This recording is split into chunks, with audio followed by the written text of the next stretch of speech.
You're listening to the Reinvest Podcast, where each Tuesday we will show you how to reclaim, reconnect, and refocus your life by bringing you the top real estate professionals in the industry. We'll pull back the curtain so you can implement these tools and tactics to build generational wealth. Your hosts, Garrett Gatton and Seth Ciminillo. Welcome to episode 39 of the Reinvest Podcast, where Seth and I get to show you how to maximize your life through the power of real estate investing. You need to shorten that. It's starting to get a little long there. You just need to come up with something else to say when we intro. So it's been a good one, man. At this point, if you're listening to this, we are on YouTube, doing weekly episodes on Tuesday mornings for the releases.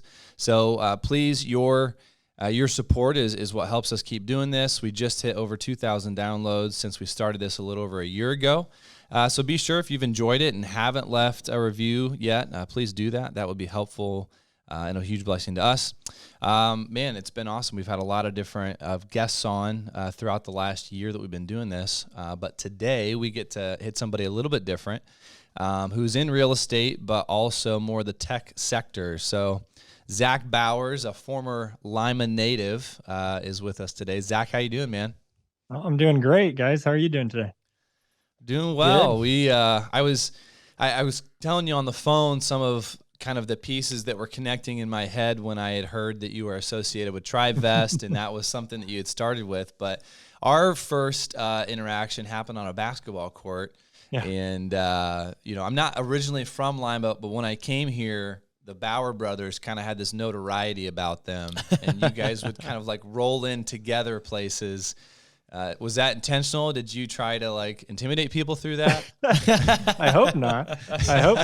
But yeah, we grew up, in a basketball family. Grew up with four brothers of my own, and so basketball was a big part of what we did, and still enjoy it to this day. Although I'm discovering what old man basketball means at this point, which basically means that you're feeling it 2 weeks later when you play again. So, but adjusting. I was literally talking to somebody the other day he's a pastor in town, and they do a basketball league and stuff. And it was that same moment where he's like, hey, you could come play with us. We have 2 nights. The young guys play on here. And I was a little offended that he invited me to come play with the old guys. But also I was like, I think that is what That's I probably need. wise. So. That's probably wise. Yeah, there's an acceptance going on. So Zach, you're the co-founder of Tribevest, but you've also, you're an entrepreneur. So, I mean, have you done anything else previous to Tribevest? What did that look like for you? Yeah. It feels like most of my life have been just on the entrepreneurial space and starting a couple different businesses. And so really fresh out of college or towards the tail end of college, got the first taste of building a technology company, a software product at that time. And didn't know anything about programming, anything about software at that point, but knew that I wanted to start my own and run my own businesses. What'd you go to college for? Business. So that was the plan, business. So you had the business side, then you were going to figure out the software side. Okay. Well, at that time you had this explosion of mobile apps in particular, right? This was just such a big deal. And I knew that that was intriguing to me, but I knew nothing about building mobile apps. I knew there was these mystical unicorn creatures called software developers that could build mobile apps. I didn't know anybody, or I didn't know any of those. And so I decided just to learn myself and dove in at that time as I was getting my degree to learn how to build mobile apps in particular, and loved it, just fell in love with it. And that's where I started, and I built my first and sold that, and ended up launching me into some additional software companies and startups that have led me where I am today. All right. So our guests always do this. They are given their life bio kind of leading up to where they are today. And they kind of gloss over these high level things that are like monumental moments. So can you like explain a little bit within your comfort level? You said you sold one of those businesses. Like, what did that look like? Did that give you like income to be able to go and do that? Or did you still have to have a W-2 in the meantime? Or like who bought it? What was the application? Yeah. So, no, it did not replace my income at the time. And I think that's part of the entrepreneurial journey that maybe we'll talk about later. But starting small, right? You have this idea of software exits that end up in the millions, hundreds of millions of dollars, and that's very real. But I think starting small when you just are getting started, any successful exit is exciting to you. And so it's a proof of concept when you have an 100%, exit, yeah. right? Somebody sees what you did, enough value to pay you for it, Yeah. and an application that they were going to then use or scale or monetize somehow. Yeah, 100%. And so that's what took place. At this time, my wife and I moved out to Colorado, and that was the first opportunity I had to get a taste of the startup world. And that's where we ended up selling that to the state of Colorado as sort of an exchange there, unique scenario. But it was, it was a nice bump. It was a nice taste of what an exit, like you said, someone valuing something that you've given life to. And so that really launched us forward. But yeah, I mean, that was I'd say a launching pad for getting further involved into the software startup world. So and I think you had said maybe how many software companies have you started from the time that you sold the first one in between Tribevest? How many were there then? And then was there kind of a linear progression? Did those concepts or ideas build on each other, or were they just abstract, disconnected, completely different applications? Completely different applications, but I think what you discover in the software realm is it started with just building a product. I wouldn't have had called that a company at the time, right? I just knew there was this product that I wanted to build, and I think part of that evolution is understanding how to build a company around a product. And I'd say that was the progression from one to another. Right before Tribevest was involved with a digital fuel payment solution. So being able to be at the gas pump and pay via your phone, QR code, what have you, cashless. This is pre-COVID as well. And so that was, the first, I'd say, the first time to really craft a company around a software solution and understand that it goes beyond just that product, right? A lot of software developers just focus on the software. Well, you need to be able to build a company around it as well. So for the digital payment for a fuel pump, I mean, did that spawn out of you being like, oh, I hate having to go into the store and pay with a card? I mean, like, how did that idea come? Yeah, that was originated with a co-founder at the time who, just I think saw where things were headed in terms of digital payments, and then also in that market in particular at fuel stations, there's not a lot of margin that you're working with there, and so these owners are making pennies on the dollar on the fuel, and when you add in something like a credit card processing fee, right, it just kills these small businesses, and so I think the opportunity was there for a larger margin when you're doing it digitally. So the cashless payment was maybe with a debit card to alleviate having a middleman from a ACH, credit card processor.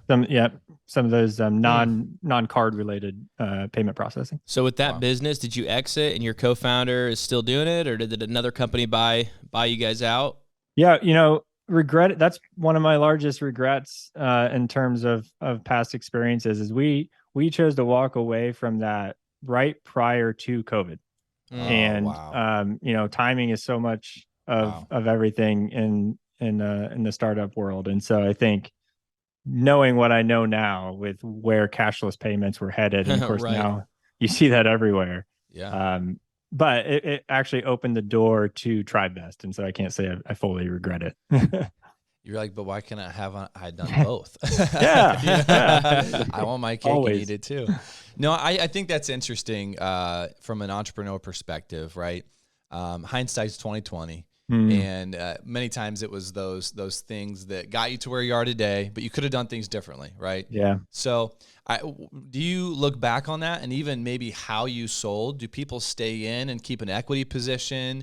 When there's consolidation of ideas, companies, products, a lot of the time they'll buy out but leave people in with a form of shares. Is that kind of translate into the tech world? And yeah, I think that's and that actually parlays into Tribevest well, because so much of that needs to be done up front, right? You need to understand what are the deals and agreements going in, so that when the time comes, whether it's an intended exit or a not intended exit, it's clear. The expectations are clear. It's something that we pride ourselves in at Tribevest when you're putting together tribes up front. Same way, just in the general software space, is whether it's your initial cap table or your operating agreement, however you're structured, being able to detail what does an exit look like, or if someone wants out of the business, say, what does that look like? And so often it does look like someone has the opportunity to buy you out, or you're maintaining those shares in the company. Boils down to how you're structured.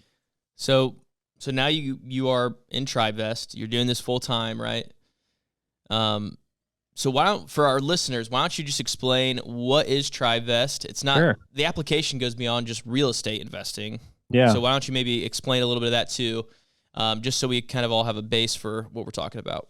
Yeah, absolutely. Tribevest at its core is it's a collaboration platform for group investing, right? We built the platform to allow people to use their friends, connections within their network, friends, family, trusted coworkers, to use the platform to come together and invest in things together as one.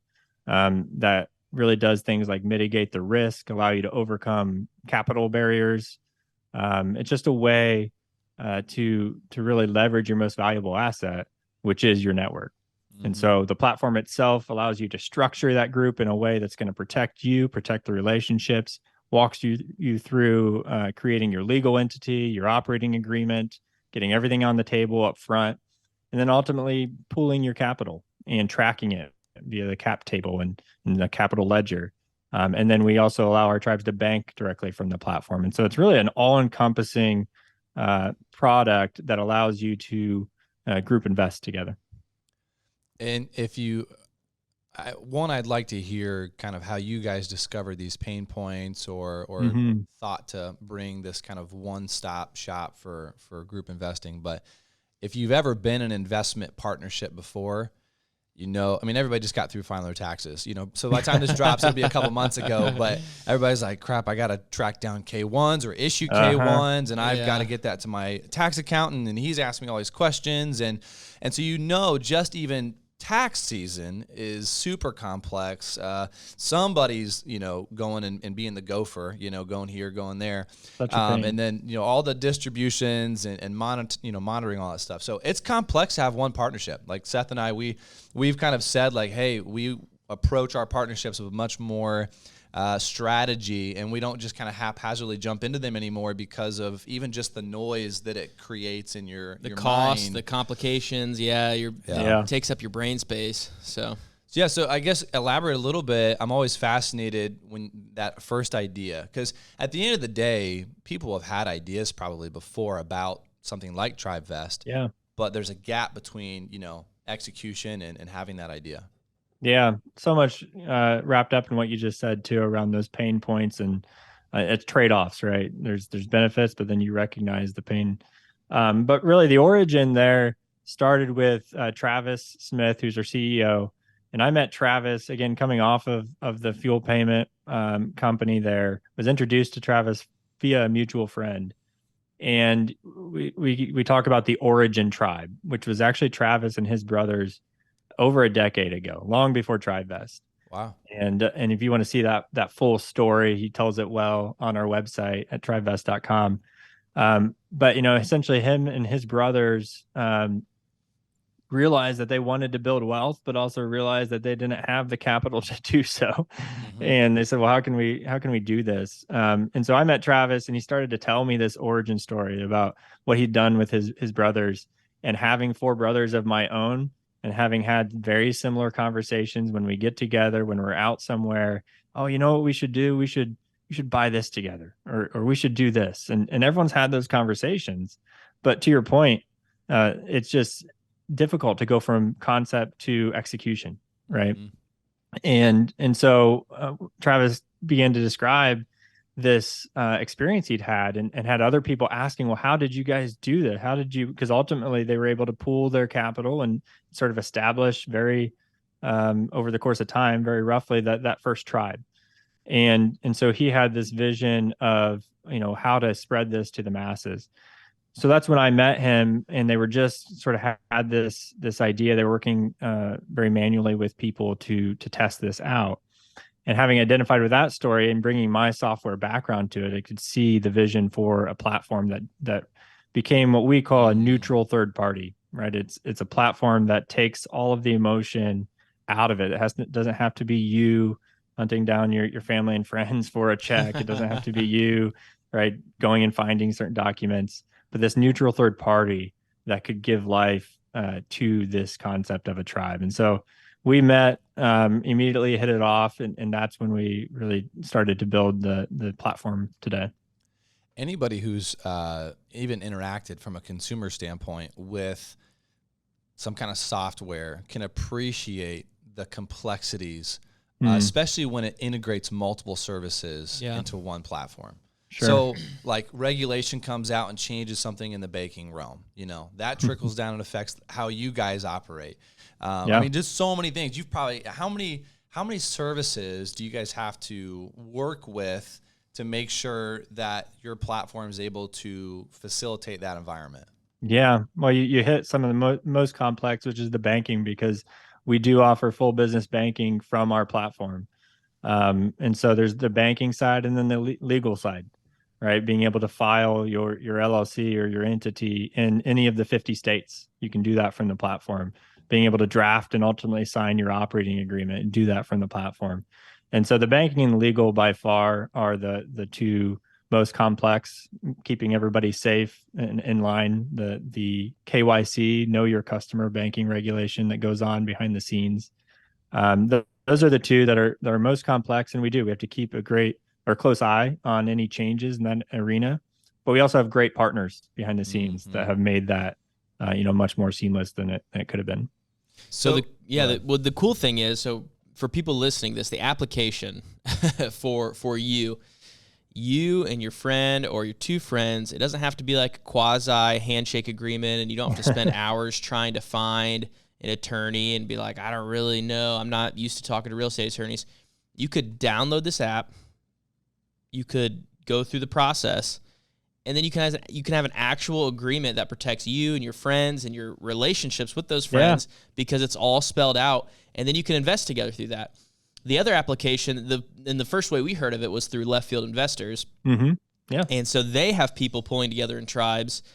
And so let's say for a syndication, so they want to invest in a syndication, the minimum buy-in's $50,000 or $100,000. Well, you could get 4, 5, 6, 7, 8 guys in a tribe, and you can invest in that syndication to where otherwise, if you didn't have 50 grand, you weren't going to get in, and you don't benefit in the upside. You don't benefit in the depreciation. You don't benefit absolutely in all that stuff. So just for everybody that's listening, how does this apply to you? It can be as simple as you want it to be, it sounds like. I mean, is that right, Zach? I mean, it could be as simple as buying a single family house together.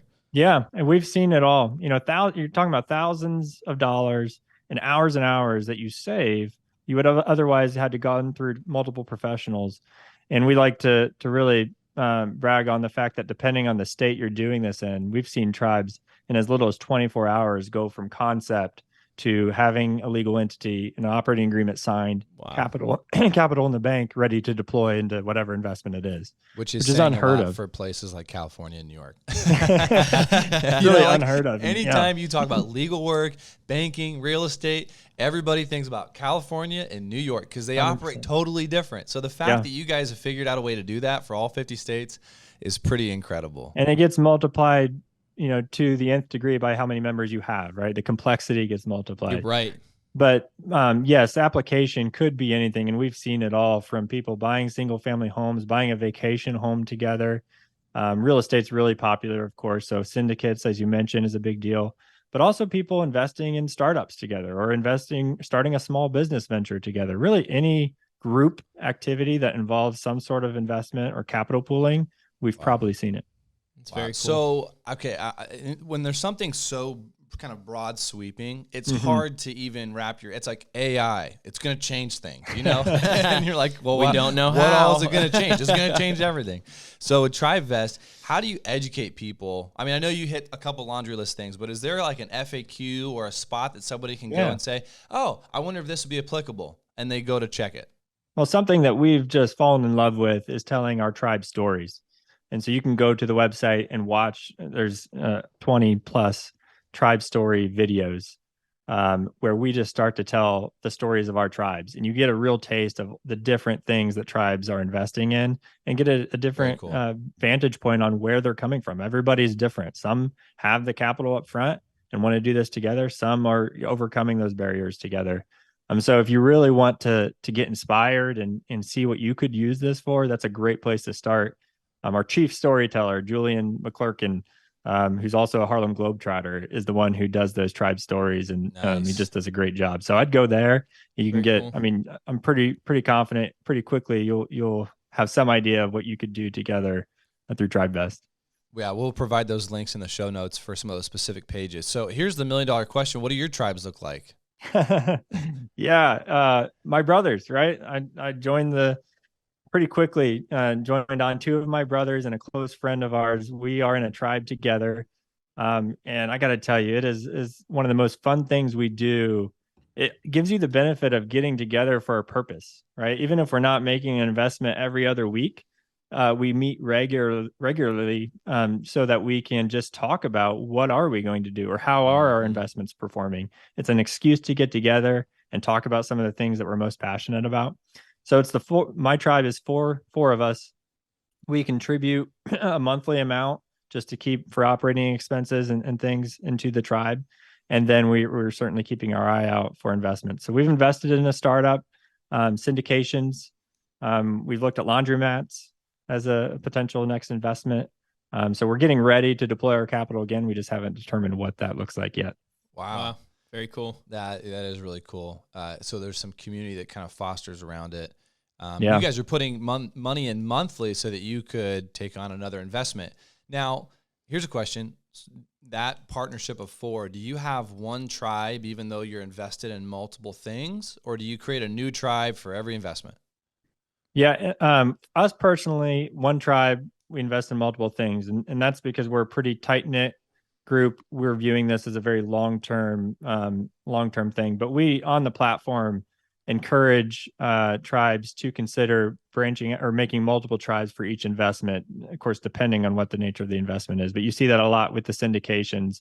Every syndication, investing in a syndication, is its own tribe. And that keeps things clean from a cap table and a books perspective. Yeah, very cool. Very cool. So we're going to pivot here. Having you on today, software developer, somebody who's kind of got one foot in the fintech kind of realm and then one foot in real estate. What are the areas in the real estate landscape, maybe there are gaps that you see technology can fill or systematize, simplify, streamline for real estate investors? Yeah, it's such an interesting question because prop tech, that area has been highly touted for a while now. A lot of interest in the space to solve some of these pain points. And we've seen some progress, but I'd say there's still a long way to go. And I think that the nature of real estate is interesting in that some of those biggest opportunities are the intersection points between the different roles in a real estate deal, right? We're very much on the fintech side, but we also fill into that prop tech space because we're part of that deal process. We're just upfront getting people together, right? But anytime you've got a change of hands, whether that's with the title company, whether that's with the banking sellers, I think there's opportunities at those intersection points and a lack of integration right now between systems. So I think that that's an interesting area to focus on is creating the bridge between maybe some of the more popular systems. And then an area that we are very much paying attention to is more on the tokenization side of real estate, and just that ability to, in a lot of ways, I view it as the other end of what we do, which is when you're tokenizing real estate, you're breaking down an asset into smaller chunks that are purchasable, right? You can take my property, break it out into maybe 1,000, just throwing that out there, tokens of value, and then you can get a chunk of that property, right? Not the whole thing, just a piece of it. So it's fragmenting an asset, and that's one way to give people access. I think that's really exciting is exposing access. But the other end, on our side, we look at it as we're elevating people to overcome those thresholds so that you're not just getting a piece of the asset, you're getting the whole thing. And it's two different approaches for access to these traditionally capital challenging assets. But I think it's interesting to look at both sides of that spectrum. So yeah, and just to, and this is probably less for our listeners and more for me, because I tell Seth I'm a very simple guy. I understand real estate, but this whole other realm of things with software and crypto and how that's influencing real estate is very new to me. So essentially, tokenization is taking the asset and making smaller pieces. Yeah. And the elevating is taking an asset that maybe has a higher barrier of entry and pooling people together to be able to tackle that. Yep. And I think what's interesting in some of the technological advancements we've seen in the last decade is it's all about democratizing a certain specific industry. You know, Uber democratized transportation. Airbnb democratized travel and kind of the hotel hospitality industry. And so in a sense, you guys are kind of democratizing in conjunction with syndications, Fundrise, real estate. So historically, real estate has been something that's been reserved for the elite. You know, I was listening to another podcast. The largest real estate developer in the United States was on, and billionaire guy, and he was talking about how decades ago, real estate was reserved for more of these kind of corporate, high net worth individuals. And so it's wild to me that I could download an app. There's an app for that. Put money in with 4 buddies and go buy a piece of real estate or an interest ownership in a bigger piece of real estate. Yeah. So if someone... Oh, sorry. Go ahead. Well, so let's say someone already, this is hypothetical, but let's say someone already has an LLC. They're partnered with 6 other guys for one single family house. It's really clunky and they're doing all the stuff themselves. Is there a way to get that LLC on Tribevest? Yeah, no, I love the hypothetical questions, and asking for a friend. By the way. Asking for a friend. I know a very specific friend. We do have a mechanism for importing an existing entity, and then we've got a phenomenal customer onboarding team that would walk you through that. And so we do see that a lot. People bringing an existing partnership onto the platform. Here's the word for that: alignment. That's what you guys are bringing, is alignment. I mean, we started off, a lot of our language early on was around alignment, and that's that part of getting people on the same page up front, right? You guys should have called me then. I mean, I feel like I could have helped. And Garrett, to your point, I think we like to say that this is not a concept we've invented. The wealthy, to your point, the wealthy have done this since the dawn of time, right? They've leveraged the people around them to achieve bigger and better things. But what have we been taught in the middle class? Don't do business with friends and family, right? And there's good reason for that. But we think the time has come, just like Airbnb, just not going to a stranger's house, right? Just like Uber, not getting in a stranger's car. Right. The time has come to say, no, you know what? When done right, and with a neutral third party, investing with friends, family, and your network is an incredibly powerful thing. Absolutely. Yeah, that is powerful. So, all right, well, we're going to transition here into our smaller pocket segment. Fitting. It works for me. Smaller pockets. So a little spin off of our bigger pockets that people have heard of before. Instead of your highlight reel, Zach, what is one painful real estate story that you were a part of, and what did you learn from that? Yeah, I was mentioning early when we were talking earlier, giving this some thought. I still consider personally us in our infancy in our real estate investing journey. So thankfully, we've not had any burning failures to date. But one, we'll see. Talk to me again here soon. We had one in mind though. We were involved in Springfield, Ohio, and had some success around some small multifamilies there, duplex.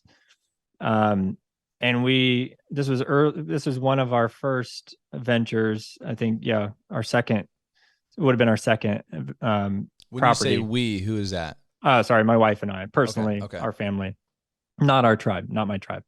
But, we had some success with the small multifamilies, and there came up this larger multifamily. I think it was maybe 20 units around there.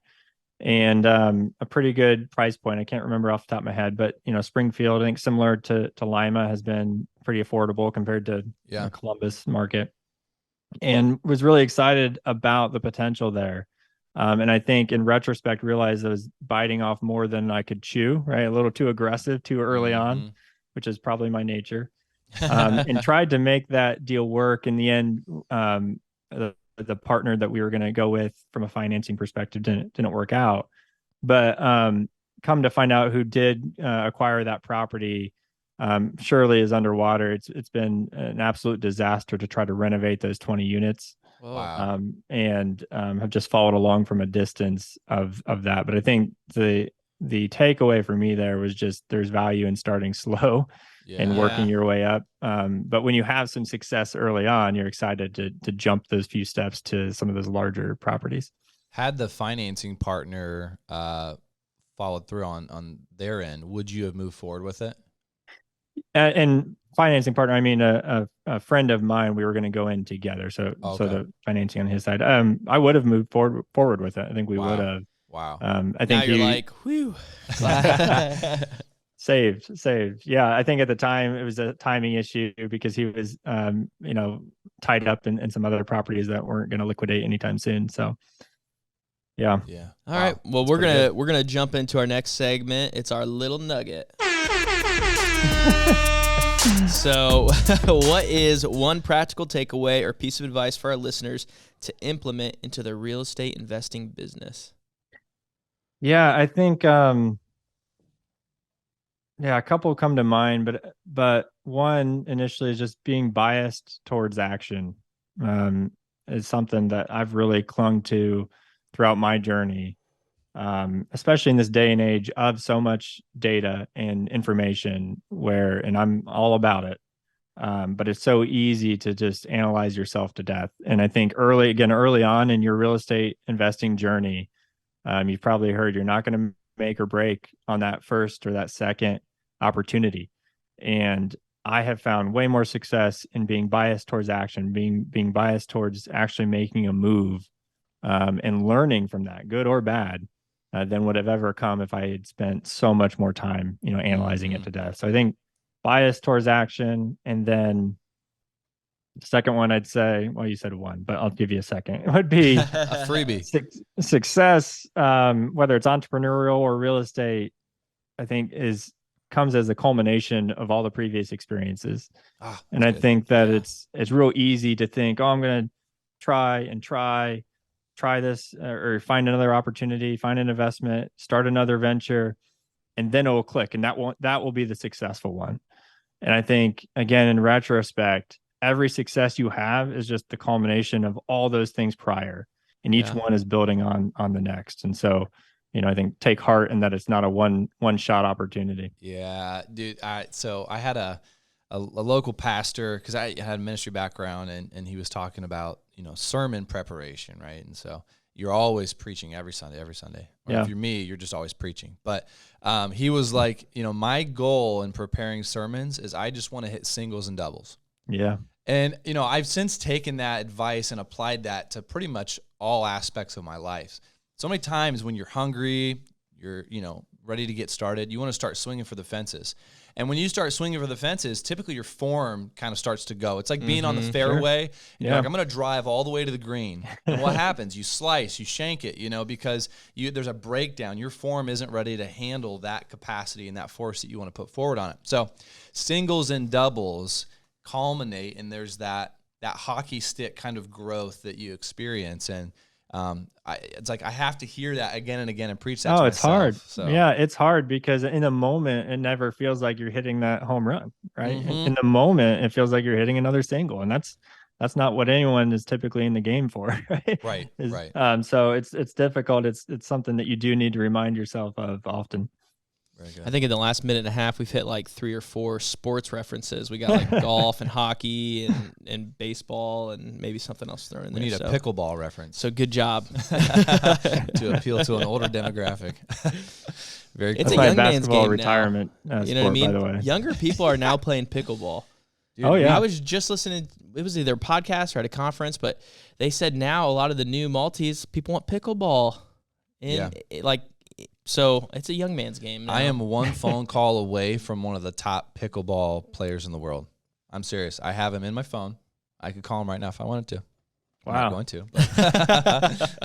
What does that get you? I don't know, but I know there's a new pickleball and chill. It's called facility right down the road from me. So if you guys are ever in Columbus, we'll go play some pickleball.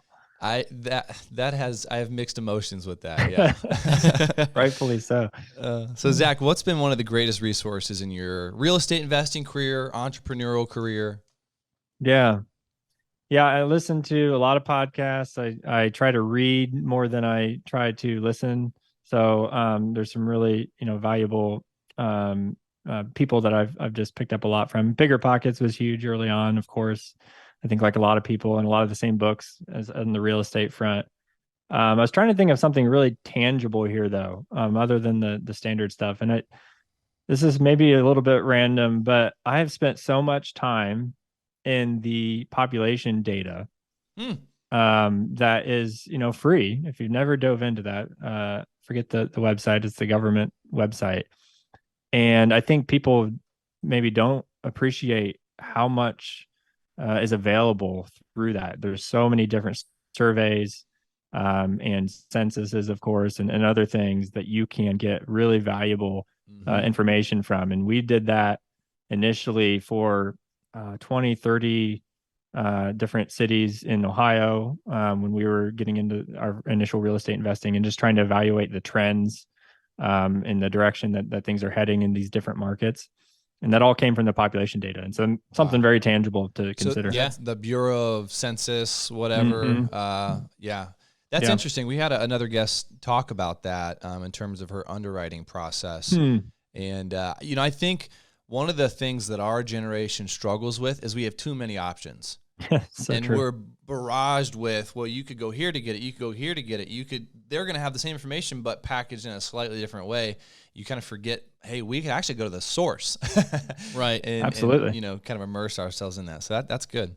Lastly, how can people follow your success, Tribevest? What would be some of the resources that they could plug into on that? Yeah, as far as myself, always open to connecting on LinkedIn. Garrett, I think that's where you messaged me when you were at the Best Ever conference, right? Yeah. And so that's a good place for me personally. Would love to connect with you. For Tribevest, tribevest.com as our home base. Of course, we're on all the social channels as well if you want to follow us on Instagram, on Twitter, and so on. But one thing I wanted to make sure to mention is, particularly for those who are interested in passive investing, and you mentioned left field investors earlier, we have a great resource you can get to on our website. That's a masterclass on really syndications and passive investing, and it's done in partnership with Left Field Investors and Jim Pfeiffer. Wow. It's a multi-part series there that you can get for free, and I would just encourage listeners to do that. If nothing else, it'll expose you and inform you to a world that is hot. It's growing and a big opportunity there. Very cool. That's very practical. And by the time that you're listening to this episode, Jim's would have come out for Left Field. So you have some context for who they are to be able to go and get that masterclass. Yeah, and just even before we close here, I mean, it sounds like we didn't really get into like what does it cost to set up a tribe. But when I was talking to the rep at Best Ever, it was really affordable. I mean, it was like not very much. I mean, it was very comparable to if you were to pay an attorney really to set up an LLC and file it. Yeah. Do you have any metrics for like Ohio, kind of roundabout where you'd be at from a cost perspective? Yeah, from a cost like $500 to set up your tribe and maybe $300 ongoing or something similar to that, or So $49 a month if you want to pay monthly, $348 annually to set up and run your tribe. And then we pass through, that covers everything except the state filing costs, which varies by state. In Ohio, that's $99 one time to file your LLC.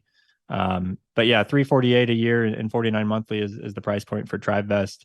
And we feel like that's there's incredible value there given what you'd be covering with an attorney and others. So we've really tried to keep it accessible for everybody. Are there any specials you're running today? Maybe we should talk about a promo code. That would be awesome. No. Yeah. Well, thank you so much. Yeah. Thank you, Zach. We're excited to have another Lima guy on here, but doing something much bigger than our area to bring some cool information to our listeners. So thank you. No, I appreciate you guys having me. It's been great. Awesome. As always, excited that you joined us on another episode of the Reinvest Podcast. If this episode added to your tool belt or left you feeling inspired, go ahead and share it with a friend. Stay tuned every Tuesday for new episodes. And if you want to get in touch with us, go to our LinkedIn or Facebook profiles and shoot us a message. Move farther, reach higher, and grow deeper. See you next time.